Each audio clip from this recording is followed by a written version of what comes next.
so important to wake up and you know exactly what you need to do that day. You can't run your day on the fly. I think whatever you're doing, especially in construction, you got to find your why. I'll be remembered for helping people or speaking up about things I've gone through and encouraging people to speak up. Words are powerful. I think that you can really change your environment and your mindset by being conscious of the words that are coming out of your mouth.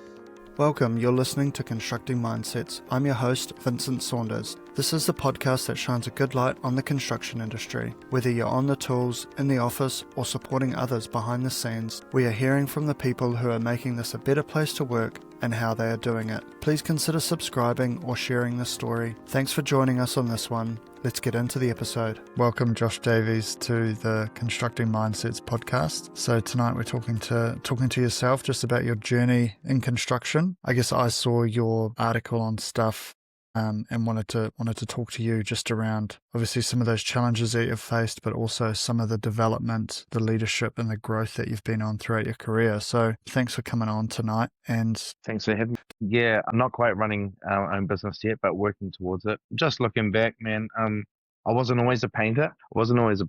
And I think I started in the building industry first on the broom and then on the drop saw, cutting nogs for real builders. And looking back then, the culture in construction was pretty shit back then as well.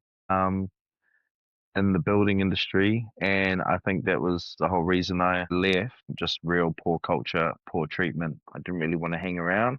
I just went off. I went my own way from that and done some other stuff, but then eventually ended up on the paintbrush. And then that was kind of cool to start, but then negative and toxic behaviors kind of came out in that as well. I was working for a family member of mine, and when it's family, you kind of just take what you given, really, you know. So in terms of work, you just take what you're given, and in terms of treatment, you kind of take what you're given as well. It was pretty tough back then, like sergeant kind of type training. Yeah, pretty hard. Some physical violence, to be honest.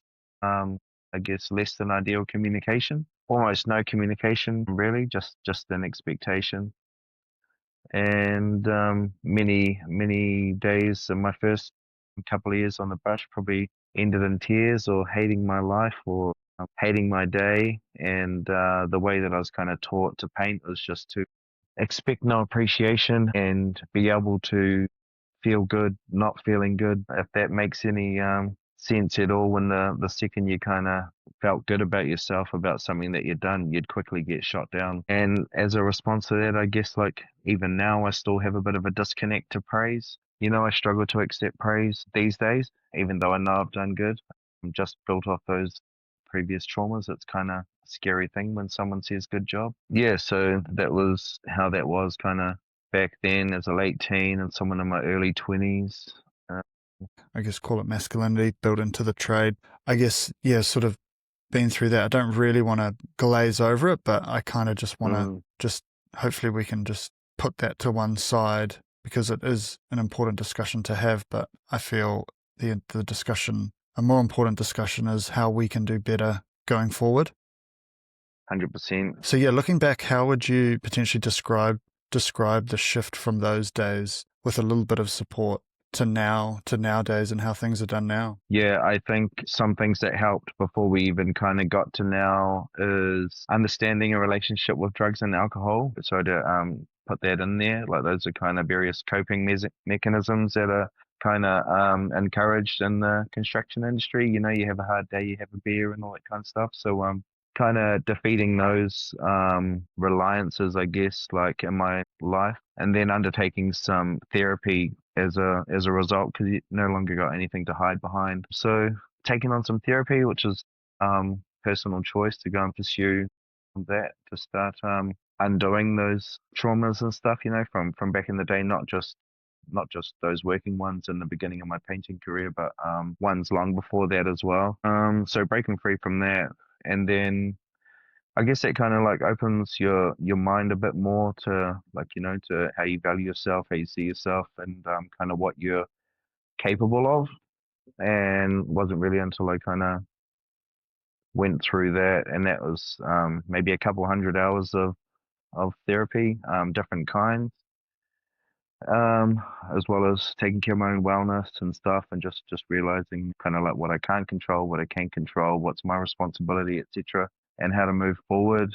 Um, and be the person I know I can be. And then coming forward, you kind of like open your eyes a bit more, open your mind, and you just end up putting yourself in kind of spaces you kind of never would have before, exposing yourself to opportunities or believing in yourself, and then some bits of the puzzle just kind of eventually start to click, and all that kind of doubt that you once had slowly melts away. I'm still a work in progress, obviously, but yeah, slowly melts away, and then you open yourself up to things like engaging in an apprenticeship and stuff like that, and everything that kind of comes with that as well.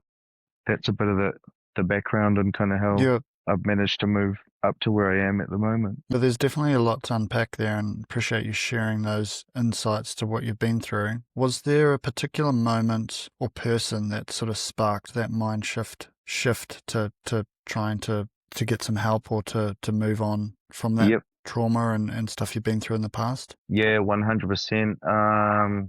I can, yeah, pretty much say that it's my fiance's solidarity, I guess, and her unconditional love, and just refusing to quit, and turning up for me day in, day out, and kind of gave me that safety to go and tap into that darker side. Because she pretty much said that, no matter what you've been through or going through, that I'll stand by you no matter what. And so she stood right there while I guess went into the flames, and she met me on the other side. So yeah, I got her to thank for that. That definitely, yeah, it's the first time I kind of had someone that said, I'm not going to quit on you. So go and do what you need to do, and I'll be right here. And that's exactly what happened. I mean, it's an ongoing thing. Yeah. So. Yeah, what was that like, just that initial, I guess, reaction to hearing that? And yeah, how did that help you sort of moving forward?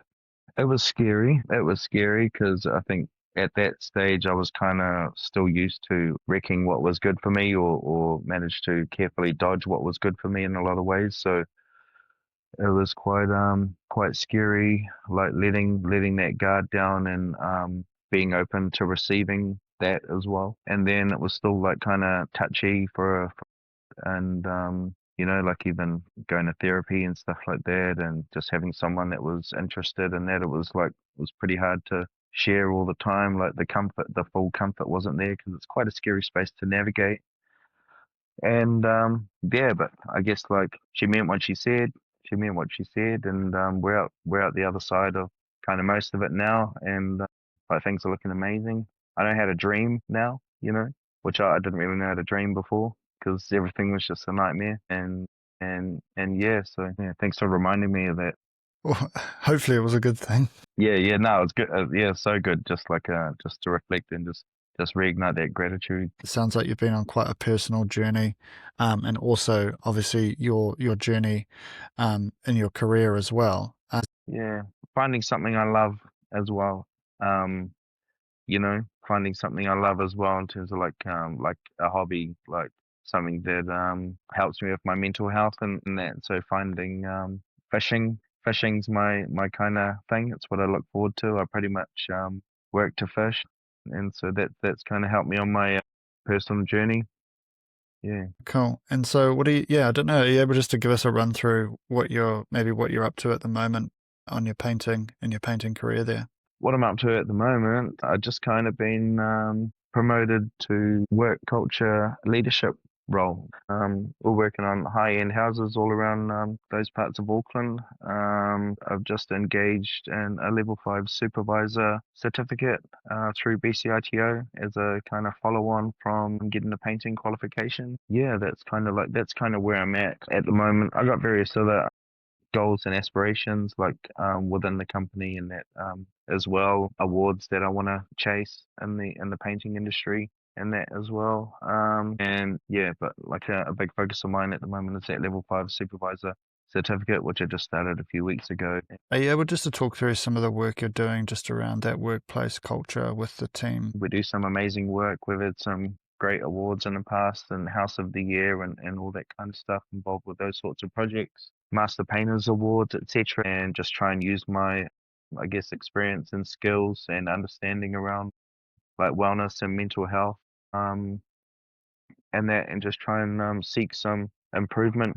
Um, I'm someone who cares about the space I'm in terms of like whoever's in my space. They just kind of, I just care about people in that space. I care if people are miserable or if people aren't having fun at work or if people don't feel seen, heard, or appreciated.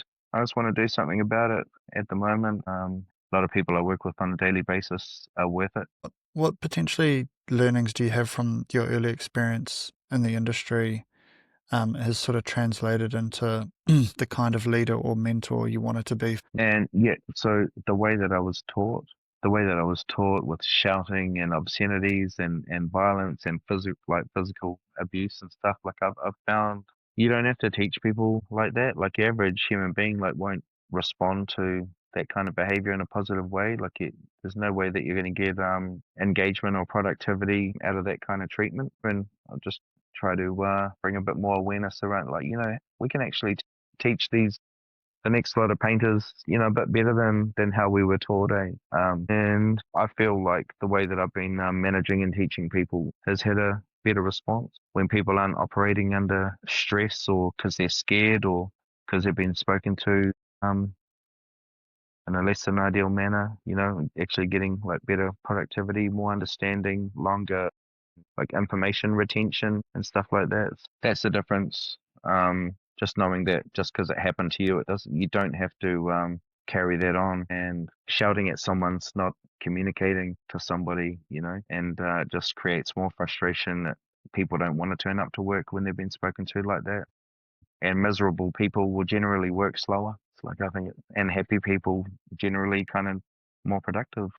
I think, but from what I've found. How do you now approach supporting younger people entering the trade? I guess I deal with a lot of young people, people that have just left school. In our case, like we're a young female who had left school, and there was like I forget what it was called, a gateway. She came into our company through a gateway. She did work experience while she was still at school and then came into our company in an apprenticeship. And we've got other young people. I'm twice their age virtually. So like I've, done a lot, seen a lot, had it pretty tough back in my day. And I kind of like know how the world works and I know what young people need these days. So just listening and understanding, like I check in, even though it's not a company requirement, but I want to know like work-based goals or personal goals and stuff like that. And just see what they want, what they need, something they're good at, something they're bad at, something they think that they're awesome at, and then just try and build a relationship around meeting some of those needs, getting some stuff up to speed or stuff like that. And there's not much that I haven't done what a young person's doing these days, whether it's an argument with a parent or getting kicked out of home or experimenting with drugs or alcohol. Like there's really nothing that I haven't seen, so I hear them just a bit different, I think, because I know what it's at. What's that reaction from them when you come from a place of understanding, and I guess being genuine towards their concerns or their things that are going on in their life? Like how do they react to that? They're actually more likely to open up and share and like come to me for advice. Look for a bit of wisdom, even if they don't take it on straight away. You can't slam an answer down somebody's throat, but you can put options in front of them and speak from experience. Also, just off the back of that, a lot of seeking for improvements in the workplace culture was really based off some comments that they had made, their thoughts and feelings around certain things. Some of those, some of the young people are not into the drugs and alcohol either, like the alcohol kind of type appreciation or culture that's alive and well in the construction industry. So just bringing a bit of light around those feelings, but keeping them, I guess, anonymous, but just letting the employer know that this is, what we're kind of creating around these people, around these younger people, and that, we need to move towards some changes to get people happy and happy to be at work. For sure. And what are some of those key things that either key support that's out there, either that you've experienced or that are there for new people that are making a difference for somebody starting out in the industry today? I feel like the young people in trades got a lot more support in that now. Even just having that gateway program coming out of school and being able to have a choice of doing something outside of school and being supported, um, like to an extent, like financially in terms of clothing or tools or those kind of little startup grants to get younger people or school leavers what they need entering into the trades. I saw one of our staffs transition from school into actually becoming an employee of the company. She was really well supported. They were paying for her transport to and from work while she was still at school, and work clothing and PPE and stuff like that. So I think even just something like that makes things a lot smoother. For young people, it's not so scary. Whereas back in my day, you were you either left school or got kicked out of school, or pulled out of school and then thrown into a trade somehow, and it was just kind of all off your own back, And back then, I think when I started, I was getting $7 an hour, which now that I think back, it was about $1 less than the minimum wage at the time.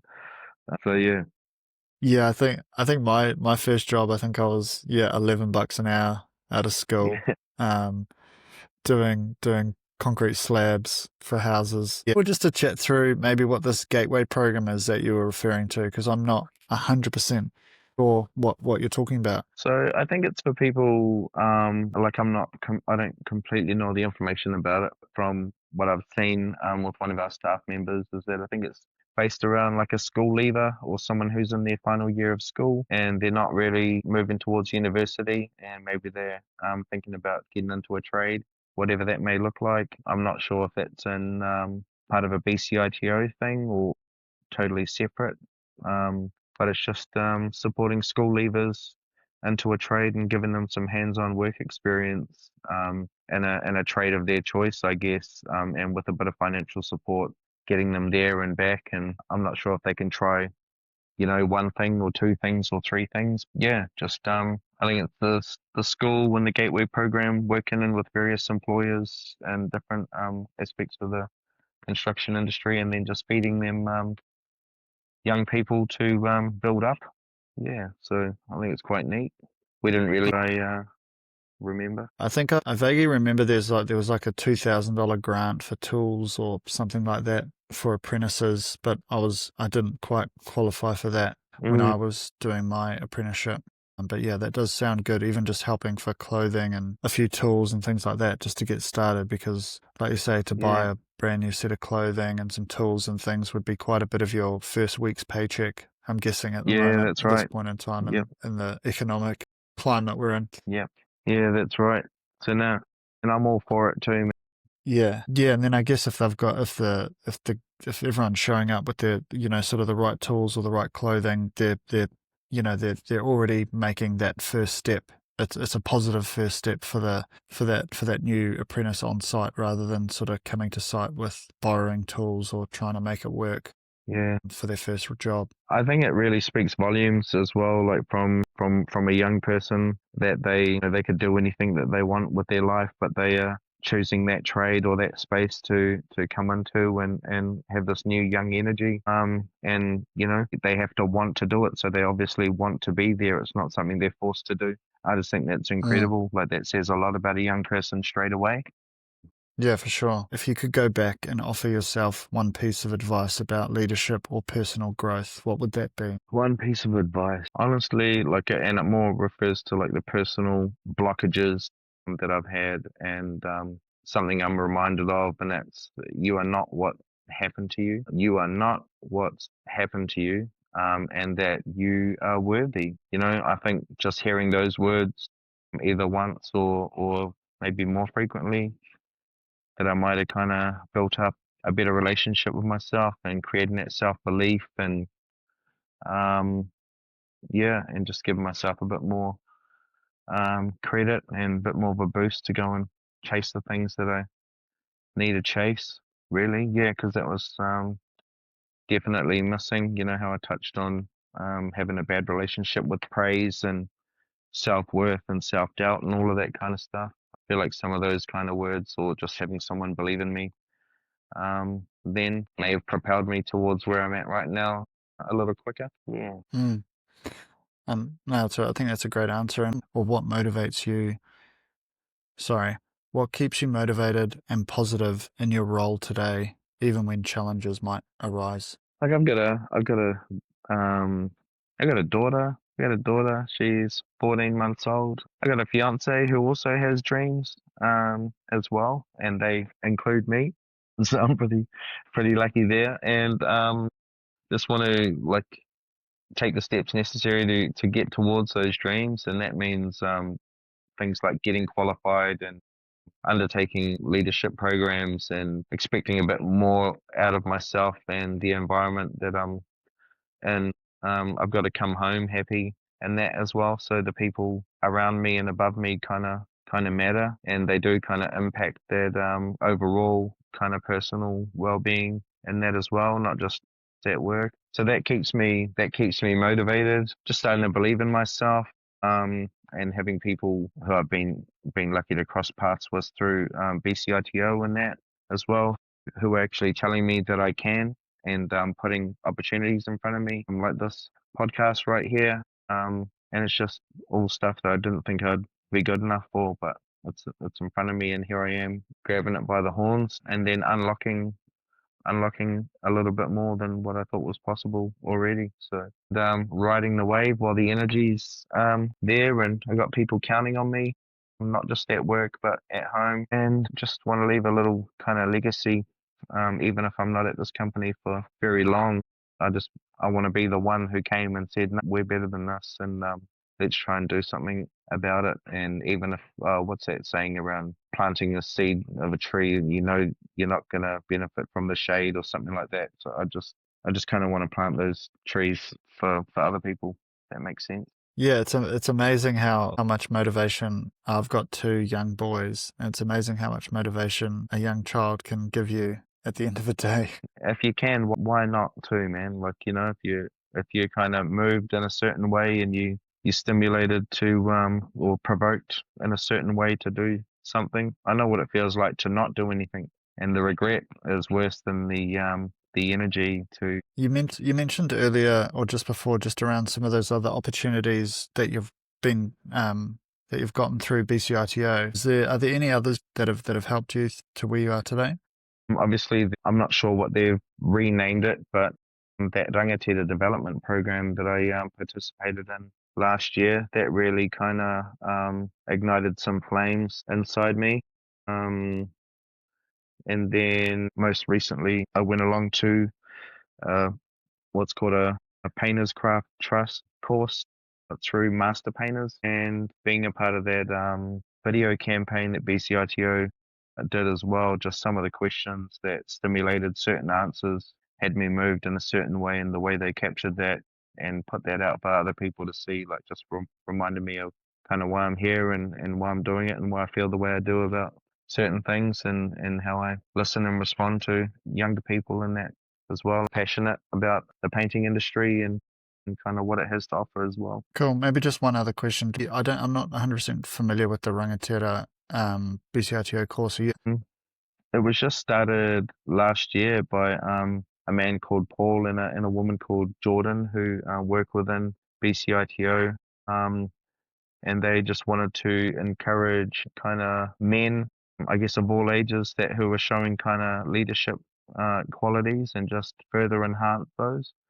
I think the word rangatira means chief, and a lot of us are like foremen or supervisors and it was really a Māori based kind of program, connecting to Te Ao Māori, like the space around us, putting us through various exercises and team building exercises, and just encouraging these special qualities that a lot of us had. And there was no win or lose or anything. It was just kind of everyone had their own view, and got their own kind of gold out of the experiment. But it obviously did a lot of good for a lot of us, because I think all of us have kind of gone on to want and expect a bit more out of ourselves, and also offer a bit more to the people around us too. It was really, it felt like a holiday in the South Island in the Abel Tasman that involved a lot of rowing and what we call karakia and connecting to various taonga, which are like Māori treasures, just being exposed to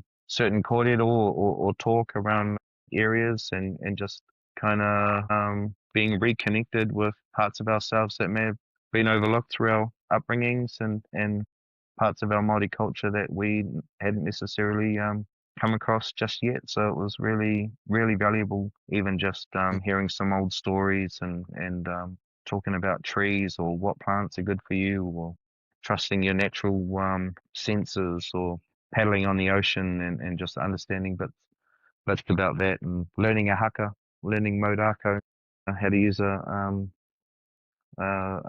weapon, just stuff like that. But it all kind of builds you up, and gives you something a little different to offer to the people around you when you're kind of more yourself than you were before. Yeah, so it was. You sort of said you could be more yourself around people. Did you see one maybe specific change or one thing that you noticed in yourself after this course? Yep, I can't stop doing the haka.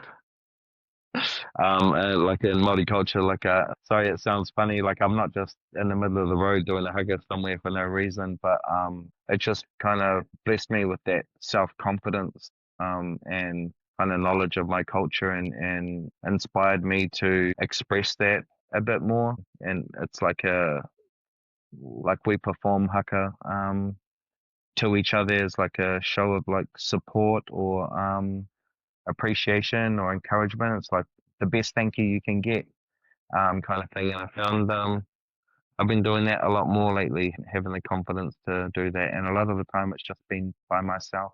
So that was one benefit straight away, that I noticed, that I'm just a bit more proud to express myself within my culture, even around people who I'm not completely certain who they are. We did a haka in the middle of the airport, in front of a whole airport kind of thing, you know. It's and it's a cool thing. Does sound good. Yeah, especially express yourself on a new level. Is there anything you wanted to touch on before we sort of went into the last little section? I think I've like covered a lot of kind of, and appreciate to have the opportunity to say what I've said so far, and just to look back on kind of where I was and what I've been through to kind of get here now. Yeah, so now I'm kind of happy with where that's. Okay, cool. Well, yeah, so I've got, I don't know, just like a quick fire round, like 5 or so questions. So I do this with every guest. So, are you a tea or a coffee drinker? I'm coffee. I don't think I've had anyone that's a tea drinker yet. The biggest mindset tip for new people starting out in the construction industry? Understanding yourself, and leaning towards therapy. Honestly, therapy. So like, not saying there's anything wrong with anyone or anything like that, but just that's helped me build a good mindset. One word to describe a great crew or team member. Keen. Okay, great. Keen, nice. Favorite way to unwind after a tough day? Watch a fishing YouTube video. Do you watch that Kiwi guy? The guy, God, what's his name? He lives in a van, and he's a guy who got like followed by a shark. Nomadic. Yeah. That guy. Yeah. I watch a bit of I watch a little bit of his stuff.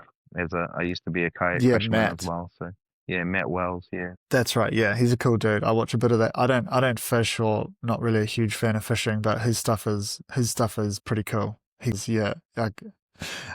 sweet. Anyway, what's one thing you wish more people understood about the construction industry? That you don't have to be an asshole to get a job done. Sorry, that sounds, but that's kind of the gist of it. Yeah, I think I don't disagree with you on that one, to be honest, Josh. All right, so yeah, looking ahead for yourself, we've kind of briefly sort of touched on some of the stuff for you looking ahead, but yeah, looking ahead, what do you hope for the future of construction to be? Like, I always hope that like companies strive to provide a good and positive culture, and I hope that we kind of move more towards wellness and taking care of the company wellness and then individual wellness, as opposed to even just changing the way that workers are appreciated. Gone are the days of a wheelbarrow full of ice and booze, man. I think we could just do something a little bit less destructive. There's other ways to show appreciation. I would always hope that there'd be like new opportunities, and like I'd hope that the opportunities that are here now would have improved and maybe multiplied, let's say over the next 5 years. Funding to help certain aspects of the construction industry, like whether it's access to more counseling or even just anything to help people, and yeah, just better conditions. And I hope robots don't pick up a paintbrush. I think we can make that the tagline. Hope robots don't pick up a paintbrush. Okay, just a couple quick ones, hopefully more. What would make this a better industry for everybody? Better industry, yeah, like people understanding themselves and kind of, like, because an environment is made up of like multiple people, and if you got bloody 5 pit bulls in the room, of course there's going to be a breakout, like a fight or something like that, So I like people to have some accountability over their like personal journeys and taking on that kind of personal wellness aspect first, and then just yeah, understanding that they can bring a little bit more to the table, and that's all. Where can people find or connect with you online, or find or connect with you if they want to get in touch? So I'm mostly on Instagram, to be fair, and so you can find me on there. Okay. _ salty _ solace _ and you'll find me there talking a bit about painting. BCITO have added me as a collaborator on part of their video campaign, but you'll mostly see cooking and fishing content, and just my own wellness journey and mental health and yeah, stuff like that. So if anyone wants to kind of follow along and check it out, they're welcome to. Awesome. Yeah, I'll be sure to link that to this once this one gets out there. And yeah, any final words of encouragement to the listeners or to people wanting to start out in the industry? Yeah, man. Like believe in yourself. Aim high. Don't just think about what kind of money you can earn. Really consider being happy with what you're doing. All the money in the world is nothing if you're miserable day in, day out to get it. I'm lucky that I'm passionate and loving towards my trade. Everyone out there's got something to offer. You don't always find the thing that you're best at first off, so don't be shy to give something else a crack. I done painting for like 15 or so years, and then I stopped painting altogether and went and done something completely different for a couple of years before I jumped back into it, just to kind of reignite that flame and teach myself something new. So if you don't fall on the thing that you're good at straight away, hunt around and find an employer that's kind of going to back you and want to see you thrive and win as well. There's too many employers out there that'll just keep you and screw you down and kind of only tell you you're as good as you are for them and keep you there. So find an employer to see you reach new heights, even if it's not staying with them forever. It's real important. I really appreciate that. No, I just wanted to say thanks very much, and thanks for having me on here. And I've wanted to start my own podcast for so long around fishing and mental health and that, and that's why I've got this little microphone here. I've had it in the drawer for so long and never had the confidence to do it. And I've always wanted to be on a podcast, so thanks for being my first. And I'm obviously just grateful for the people who directed me your way. So Caitlin and that from BCITO, I think she kind of maybe had something to do with this. So I'm grateful for that, and it's been a real healthy experience. Appreciate being able to share just a smidgen of kind of what I've been through and where I'm at now and what I hope for the future.